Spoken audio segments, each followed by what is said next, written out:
एक सीकर ने पूछा है, क्या रेयर लोग ही नार्सिसिस्टिक ओवरथिंकिंग पर काबू पा सकते हैं या ऑर्डिनरी लोग भी इस पर काबू पा सकते हैं? देखिए, सबसे पहले हमें ये बात जाननी होगी कि रेयर और ऑर्डिनरी के बीच में क्या फ़र्क होता है, एक्स्ट्रा ऑर्डिनरी या ऑर्डिनरी के बीच में क्या फ़र्क होता है। देखिए, हम सबके अंदर जो डिवाइन इंटेलिजेंस है, हम सबके अंदर जो रियलिटी है, वो सबके अंदर एक जैसी समान है, किसी के अंदर अलग नहीं है, सबकी जगह जैसी समान है। तो अगर हमारे अंदर डिवाइन इंटेलिजेंस सबके अंदर एक जैसी है, तो फिर कौन सी ऐसी चीज़ है जो हमें रेयर या ऑर्डिनरी या एक्स्ट्रा ऑर्डिनरी बनाती है? ये आपकी ओवर थिंकिंग ही है जो आपको ऑर्डिनरी बनाती है। जिसके अंदर जितनी ज़्यादा ओवर थिंकिंग होगी वो उतना ज़्यादा ऑर्डिनरी होगा। जिसका माइंड जितनी ज़्यादा तेज़ी से घूमता रहता है मैकेनिकली, बिना आपकी मर्जी के, जब माइंड आपका जितनी तेज़ी से घूमता है तो आप जितनी तेज़ी से घूमता है उतना ही आप ऑर्डिनरी रहते हैं। यानी कहने का मतलब है, जितने आपके अंदर ओवर थिंकिंग है, वो ज़्यादा होगी ओवर थिंकिंग, उतना ही आप ऑर्डिनरी होंगे। जितनी ओवर थिंकिंग कम होगी, जितना थिंकिंग आपके कंट्रोल में होगी, उतना ही आप एक्स्ट्रा ऑर्डिनरी होंगे। इसको अगर थोड़ा सा हम एक उदाहरण से समझें तो हम ज़्यादा अच्छी तरीके से समझ पाएंगे।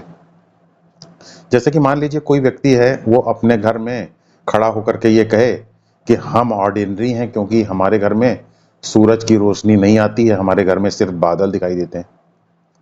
और दूसरा व्यक्ति कहे कि हम एक्स्ट्रा ऑर्डिनरी हैं, हम रेयर हैं क्योंकि हमारे घर में जो है सूरज की रोशनी आती है, बादल नहीं है हमारे। तो आप क्या कहेंगे?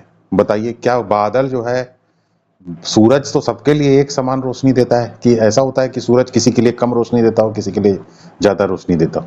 ऐसा तो है नहीं। हाँ, ऐसा ज़रूर हो सकता है कि हो सकता है आपके घर के ऊपर बादल ज़्यादा हों और दूसरे के घर के ऊपर बादल कम हों। तो ये बादल कैसे आते हैं? बादल ओवर थिंकिंग की वजह से आते हैं। जितना तेज आपका माइंड घूमता है, जितना आपका माइंड मैकेनिकल होता जाता है, जितना माइंड आपकी मर्जी के बगैर चलता है, उतना ही वो क्लाउड की तरीके से हो जाता है, बादल की तरीके से हो जाता है, और आपके अंदर जो डिवाइन इंटेलिजेंस का सूरज है उसको छुपा लेता है। रियलिटी का जो सूरज है उसको छुपा लेता है। और जब रियलिटी का सूरज छुप जाता है तो आप अपने आप को ऑर्डिनरी महसूस करते हैं। तो हम कैसे ऑर्डिनरी से एक्स्ट्रा ऑर्डिनरी बन सकते हैं? ऑर्डिनरी से एक्स्ट्रा ऑर्डिनरी बनने का तरीका यही है कि हम अपनी ओवर थिंकिंग के ऊपर कंट्रोल करने की कोशिश करें। जब हम अपनी ओवर थिंकिंग के ऊपर धीरे धीरे कंट्रोल करने की कोशिश करेंगे तो हम भी एक्स्ट्रा ऑर्डिनरी हो जाएंगे। या ये कह सकते हैं कि तब हमारे अंदर की जो रियल इंटेलिजेंस है, इनर इंटेलिजेंस है, या जिसे हम डिवाइन इंटेलिजेंस भी कहते हैं, वो अंदर से निकल जाएगी, वो अंदर से दिखाई देना शुरू हो जाएगी। आपको मैं बता दूं, ये विचार ही नहीं है ऐसे जो हमारे अंदर इंटेलिजेंट है। हमारे अंदर हमारी इंटेलिजेंस अलग है, एक दूसरी इंटेलिजेंस है जो कि रियल इंटेलिजेंस है, जो कि डिवाइन इंटेलिजेंस है। तो वो डिवाइन इंटेलिजेंस जब सरफेस पर आ जाती है, डिवाइन इंटेलिजेंस जब अपने आप को असर दिखाना शुरू कर देती है, तब हम कहते हैं कि ये व्यक्ति रेयर है, वरना हमें ऐसा लगता है कि व्यक्ति साधारण है। तो सबको अपनी ओवर थिंकिंग के ऊपर कंट्रोल करना चाहिए।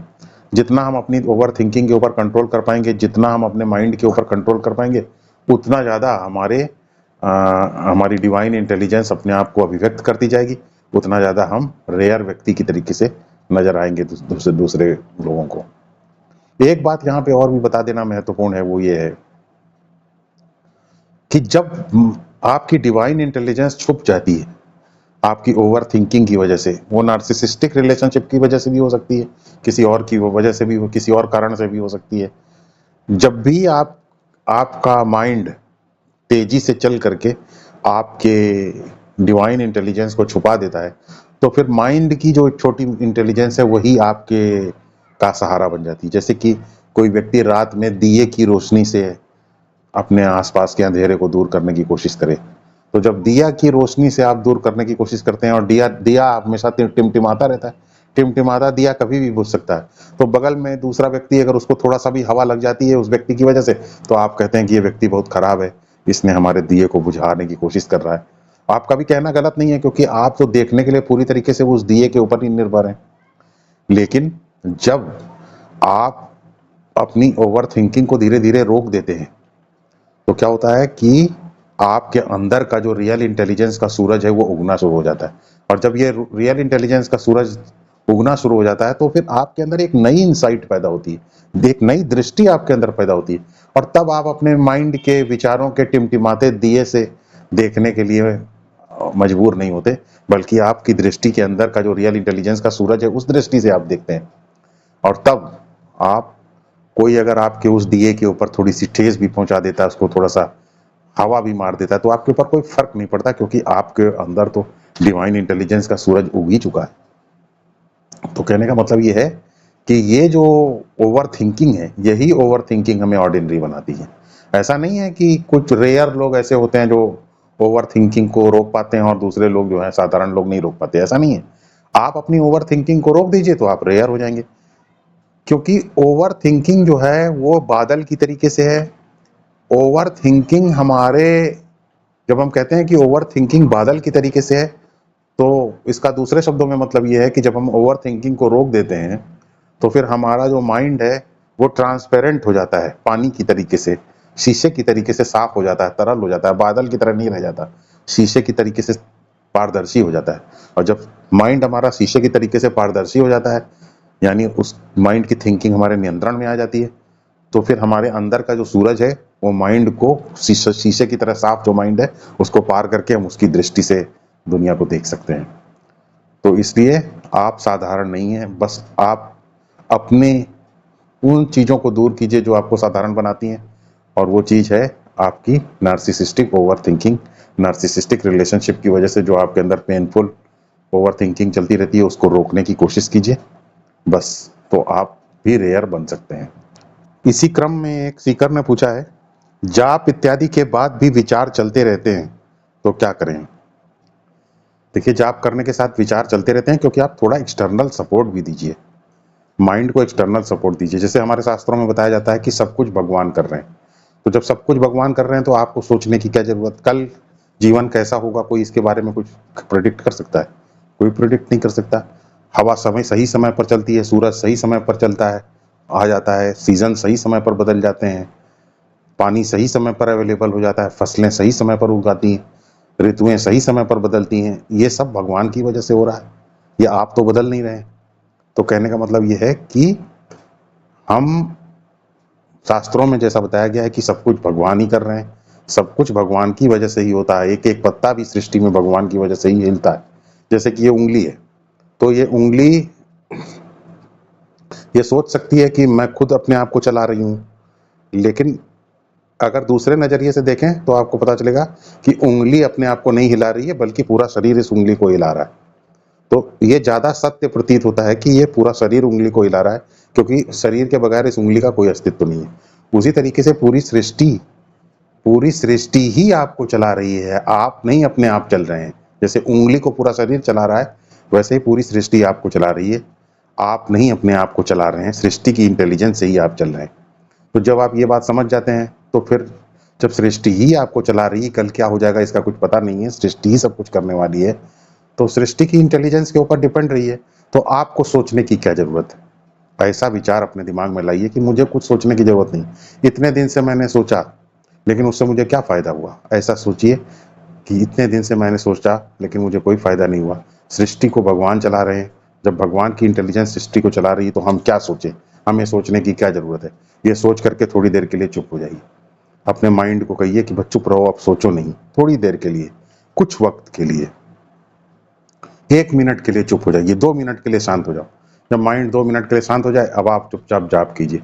जब 2 मिनट के बाद फिर आप माइंड को यही बात समझाइए कि सब भगवान ही चला रहे हैं तो बेकार सोचने की क्या जरूरत, फिर जो है आप 2 मिनट जाप करिए। इस तरीके से माइंड को थोड़ा शिथिल करेंगे तो जाप आपके ऊपर असर करेगा।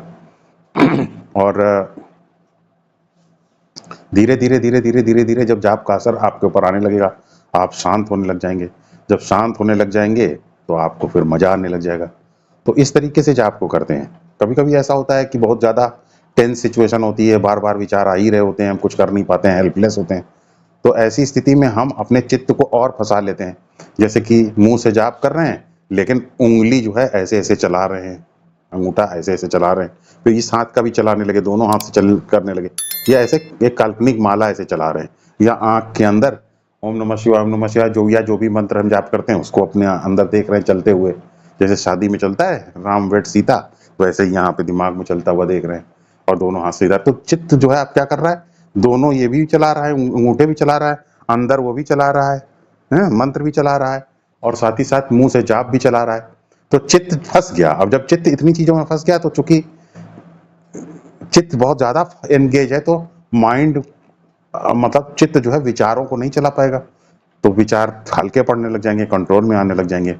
तो इस तरीके से हम थोड़ा सा बाहर का सपोर्ट लेके, विचारों का, आइडियोलॉजी का सपोर्ट लेके, शास्त्र का सपोर्ट लेकर के माइंड को शिथिल करते हैं, और इस तरीके से जाप करते हुए माइंड को धीरे धीरे रोकने की आदत डालते हैं, और जाप के द्वारा, और इस तरीके से हमारी हीलिंग शुरू हो जाती है। हम अंदर अच्छा महसूस करना शुरू कर देते हैं। इसी क्रम में एक सीकर ने और भी पूछा है कि हीलिंग कितने समय में पूरी हो जाती है।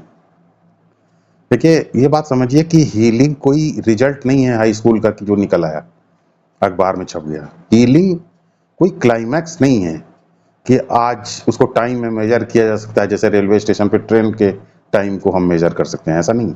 हीलिंग एक प्रक्रिया है, हीलिंग एक प्रोसेस है। तो आप हीलिंग के प्रोसेस में अपने आप को डाल दीजिए, टाइम की ज़्यादा परवाह ना कीजिए, बस आप अपने हीलिंग के प्रोसेस में अपने आप को डाल दीजिए। हीलिंग का प्रोसेस क्या है, जाप इत्यादि करिए, स्पिरिचुअल प्रैक्टिसेस, प्राणायाम इत्यादि करिए, नॉलेज गेन कीजिए, नॉलेज से एक्सेप्टेंस पैदा कीजिए, रेडिकल एक्सेप्टेंस पैदा कीजिए, नार्सिसिज्म के बारे में ज्ञान प्राप्त कीजिए, उससे अपने आप को, माइंड को संतोष दीजिए, उससे माइंड को रेडिकल एक्सेप्टेंस प्रदान कीजिए। तो माइंड जो है आपका अच्छा महसूस करेगा। जब माइंड आपका अच्छा महसूस करेगा, तो जितना माइंड आपका अच्छा महसूस कर रहा है, उस सक्सेस से अपने आप को मोटिवेट कीजिए, ताकि आप आगे फिर सक्सेस प्राप्त कर सकें। जैसे एक सैनिक है, वो सवेरे अपना सामान तहा करके, अपना चादर वगैरह बिस्तर ठीक करके तब उठता है, उठते ही ये सब चीजें ठीक कर देता है। तो कम से कम एक काम उसने सफलतापूर्वक किया, तो उसी एक काम की सफलता से उसे अगले दूसरे काम को सफलतापूर्वक करने का मोटिवेशन मिलता है। ठीक वैसे ही जब आप जाप करेंगे, आपको थोड़ा आराम महसूस होगा, तो उससे आपको मोटिवेशन मिलता है। हीलिंग के जो प्रोसेसेस हैं उसको आप करेंगे, रेडिकल एक्सेप्टेंस पैदा करेंगे, उससे जब आपको आराम मिलेगा, तो ये आपको मोटिवेट करता है कि ये आप और ज़्यादा इसको प्रैक्टिस करें, और ज़्यादा प्रैक्टिसेस को अख्तियार करें, उनको और ज़्यादा एग्जीक्यूट करें, और ज़्यादा उनको प्रैक्टिस करें, तो उससे आपको मोटिवेशन मिलता है। तो ये है प्रक्रिया। टाइम लिमिट फिक्स ना कीजिए। टाइम लिमिट फिक्स करेंगे तब तो दिक्कत हो जाएगी आपको। तो आप प्रोसेस को पकड़िए और प्रोसेस का सहारा लेकर के चलते जाइए। जब तक प्रोसेस की जरूरत हो तब तक आप चलते जाइए। जैसे हम किसी व्यक्ति से मित्रता करते हैं, तो हम ये थोड़ी सोचते हैं कि मित्रता जो है कब अपने पीक पर पहुंच जाएगी, ऐसा थोड़ी हम सोचते हैं। जैसे जैसे मित्रता बढ़ती जाती है, जितनी भी मित्रता रहती है उतना हम एंजॉय करते रहते हैं मित्रता को, और थोड़ा बढ़ जाती है और एंजॉय करते हैं, थोड़ा और बढ़ जाती है तो और एंजॉय करते हैं। हम मित्रता को, जितनी भी मित्रता रहती है उतना एंजॉय करते रहते हैं। हम कोई टाइम थोड़ी देखते रहते हैं कि अब मित्रता कब पीक पर पहुंचेगी तब हम एंजॉय करेंगे, ऐसा नहीं। जैसे जैसे जितनी भी मित्रता रहती है उतना एंजॉय करते रहते हैं, उसी एंजॉयमेंट से मित्रता गहरी होती जाती है। ठीक वैसे ही हीलिंग प्रोसेस जाप इत्यादि के साथ, रेडिकल एक्सेप्टेंस के साथ है। जब हम इसको प्रैक्टिस करते हैं, तुरंत हमें आराम मिलता है, उसी आराम को हम एंजॉय करते हैं, उसी से मोटिवेट होकर के और ज्यादा प्रैक्टिस करते हैं, तो और ज्यादा हम आराम महसूस करते हैं। इसे कहते हैं प्रोसेस को अपनाना। तो टाइम के पीछे मत भागिए, प्रोसेस को अपनाइए। क्योंकि देखिए, इंपॉर्टेंट चीज ये होती है कि आप कंसिस्टेंट एफर्ट करते रहें, छोटे कदम बढ़ाएं, कंसिस्टेंट एफर्ट करते रहें। रातों रात बदलाव ठीक नहीं है, और अगर रातों रात बदलाव होता है तो वो खतरनाक भी होता है, क्योंकि रातों रात अगर आपके साथ बदलाव हो जाएगा, ऐसी आप कोई थेरेप्यूटिक टेक्निक फॉलो करें जो रातों रात आपको बदल दे, तो आप खुद ही कंफ्यूज हो जाएंगे, आप एलियनेटेड महसूस करेंगे, आप परेशान हो जाएंगे, आप कंफर्टेबल नहीं रहेंगे। तो इसलिए जरूरी है कि चेंज धीरे धीरे आए। जैसे हम एयरपोर्ट पे जाते हैं, तो पहले हम एयरपोर्ट के अंदर जाते हैं, उसके बाद हम चेक इन करते हैं, और उसके बाद फिर हम जो है आगे जा कर के टिकट दिखाते हैं, फिर प्लेन के अंदर जाके बैठ जाते हैं। उसके बाद हम जो है प्लेन फिर टैक्सी वे पे धीरे धीरे चलता है, फिर रनवे पर आता है प्लेन, उसके बाद फिर धीरे धीरे चलता है, उसके बाद फिर प्लेन ऊपर उड़ जाता है। उसके बाद फिर जब प्लेन डेस्टिनेशन पे उतरने जा रहा होता है, तो फिर पहले रनवे पे दौड़ता है, फिर धीरे धीरे आता है उतर करके, और फिर टैक्सी वे पे चल के एयरपोर्ट पे आ जाता है। वहां से उतर के हम धीरे से अपना एयरपोर्ट से बाहर आ जाते हैं।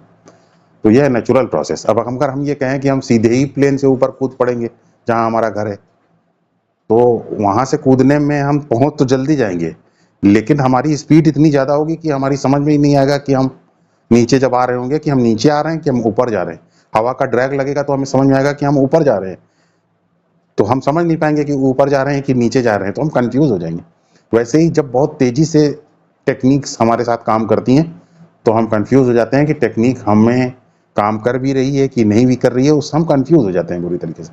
लेकिन जब हम थोड़ा थोड़ा स्मॉल स्टेप लेते हैं, कंसिस्टेंटली काम करते हैं, प्रोसेस की तरीके से हीलिंग टेक्निक को अपनाते हैं, तो धीरे धीरे धीरे धीरे हमारा मन शांत होता जाता है और धीरे धीरे हम एक लंबी रेखा खींच पाते हैं, जिस लंबी रेखा से हम दूसरे व्यक्ति के नार्सिसिज्म को भी पैसिव कर पाते हैं और अपने अंदर की कमियों को भी धीरे धीरे दूर कर पाते हैं। याद रखिए, अपने साथ थोड़ा सा कंपैशनेट एटीट्यूड रखना जरूरी है, क्योंकि कंपैशनेट एटीट्यूड नहीं रखेंगे तो आपके साथ हीलिंग नहीं होगी। जब हम इस तरीके के नार्सिसिस्टिक रिलेशनशिप में आते हैं तो हमारे अंदर ट्राउमास भी बहुत सारे होते हैं, ट्रॉमेटिक वुंड्स होते हैं, ट्रॉमेटिक मेमोरीज होती हैं। तो ये सारी चीज़ें कंपैशन से, जब तक हम सेल्फ कंपैशन नहीं रखेंगे, ये traumatic memories, traumatic wounds heal नहीं होंगे। तो हमारे अंदर का जो इनर क्रिटिक है, उस इनर क्रिटिक को भी हमें चेंज करना पड़ेगा ताकि वो हमारे लिए थोड़ा सा सपोर्ट कर सके हमें। तो ऐसा कंपैशन की वजह से ही होता है। फिर आप जानते हैं, जब लोगों को ट्रॉमेटिक मेमोरीज इत्यादि फेस करते हैं तो उससे उनके जो बॉडी के एग्जैक्टिव फंक्शंस होते हैं, माइंड की सोचने की क्षमता, बॉडी की एक्ट करने की क्षमता, वो भी गिर जाती है। छोटे छोटे स्टेप लेकर के हमें उसे भी रिस्टोर करना पड़ता है, उसे भी हील करना पड़ता है। इन सब में कंपैशन की जरूरत होती है। तो हमें कंपैशनेट और स्लो स्टेप्स के साथ आगे बढ़ना चाहिए, हीलिंग को एक प्रोसेस की तरह अपनाना चाहिए, जाप इत्यादि करना चाहिए, रेडिकल एक्सेप्टेंस पैदा करना चाहिए। तो धीरे धीरे धीरे धीरे हमारे अंदर की हीलिंग हो सकती है।